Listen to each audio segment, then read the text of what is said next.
안녕하세요. 오늘은 일상생활 속에서 별 생각 없이 복용한 약이나 여러 생활 습관들이 임신에 부정적인 영향을 주는 경우가 있어 간단히 소개해 드릴까 합니다. 난임병원에서 임신 시도를 하는 분들은 드시고 있는 모든 약은 항상 주치의쌤에게 알려주셔야 한다는 사실을 전 영상에서 들으신 적이 있으실 겁니다. 어떤 약들은 결과적으로 배란을 억제할 수 있는데요. 직접 그렇게 만들기도 하고 호르몬의 문제를 일으켜서 배란이 되지 않도록 하기도 합니다.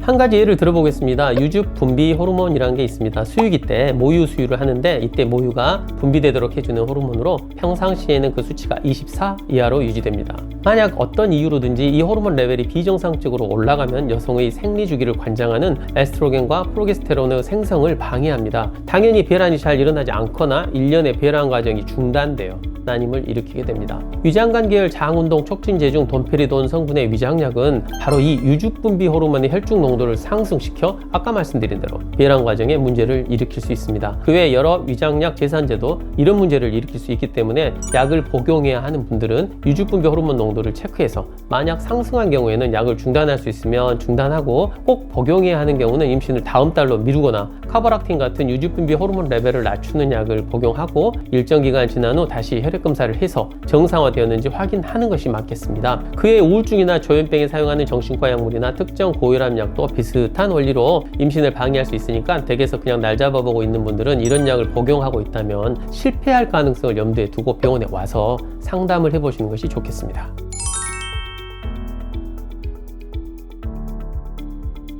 오늘 이야기가 약간 다소 다른 쪽으로 새는 것 같긴 한데 브래지어를 너무 타이트하게 하는 것 자체는 가슴을 더 아름답게 보이고 외적인 면에서 도움을 줄 수 있습니다. 문제는 이렇게 지속적으로 유방 근처를 압박하게 되면 그 압력에 매우 취약한 가슴 근처 림프관의 유동적 흐름에 제한을 주고 혈액순환도 줄어들게 됩니다. 우리 몸의 모든 세포는 혈액을 통해 산소와 영양분을 공급받고 림프관을 통해 독소와 노폐물을 제거하는데 이 정상적인 작용에 문제가 발생하게 되는 겁니다. 타이트하게 하는 것도 문제지만 착용 시간도 문제가 됩니다. 12시간 이상 브래지어를 타이트하게 착용하면 그렇지 않은 분들에 비해 유방암 걸릴 가능성이 높아진다는 연구도 있습니다. 많은 전문가들은 여성들이 규칙적인 식단을 따르고 매일 운동을 하면 유방암에 걸릴 확률이 줄어든다고 믿고 있지만 제게 오는 많은 여성들은 규칙적으로 운동하는 건강에 매우 민감한 분들이 대부분입니다. 그분들이 그런 생활 속의 노력에도 불구하고 브래지어를 착용해서 많은 조직, 특히 1차 림프계의 림프 순환을 방해한 결과 유방암에 걸릴 가능성이 높아진다고 하면 많이 놀라곤 합니다. 브래지어, 특히 언더와이어가 있는 브래지어를 착용하고 특정 자세, 대개는 침대에 누워있는 경우에는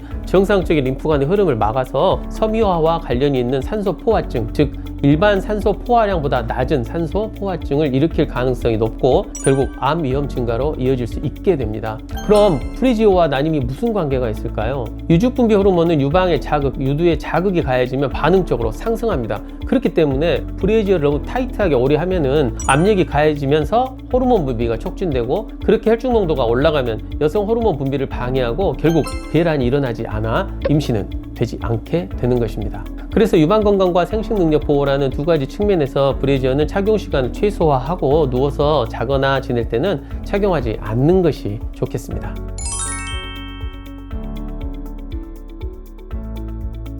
유산소 운동은 일단 문제가 되지 않습니다. 예를 들어 6km의 속도로 30분 정도 천천히 달리기를 했다면 심폐 기능이 좋아지고 건강에 도움이 될 것입니다. 문제는 무산소 운동입니다. 특히 강도와 비례한다고 생각하면 됩니다. 100m 달리기나 아까 말한 테니스, 배드민턴, 팔굽혀펴기, 던지기 경기, 도약 경기, 씨름, 잠수, 역도 등이 이에 해당합니다. 또 요즘 근력 강화 등의 목적으로 다니는 짐에서 많이 하는 고강도 인터벌 훈련이라는 게 있습니다. 20초 전속력으로 뛰고 10초 걷고 이런 것을 반복하는 건데요. 이것도 문제가 됩니다. 그래서 강력한 이론 운동을 하게 되면 심부 온도가 상승하고 이는 여러 호르몬 경로를 거쳐 결국 유즙 분비 호르몬을 상승시키게 됩니다. 낮에 너무 심하게 운동을 하면 야간에 유즙 분비 호르몬이 3배 이상 상승했다는 보고도 있습니다. 똑같은 원리로 극심한 스트레스도 문제를 일으킵니다. 그래서 운동은 적당히 하시고 특히 무산소 운동을 즐기시는 분들은 임신을 위해서는 삼가시는 것이 좋겠습니다.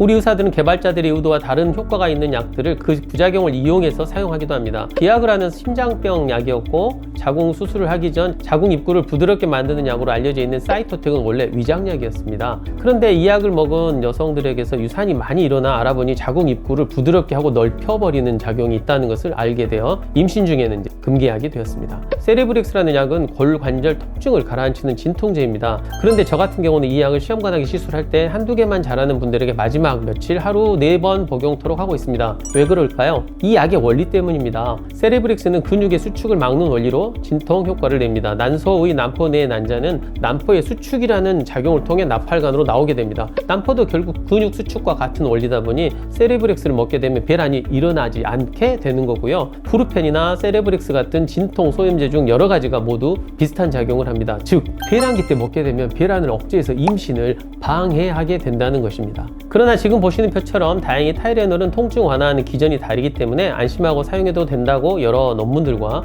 연구 결과들은 밝히고 있습니다.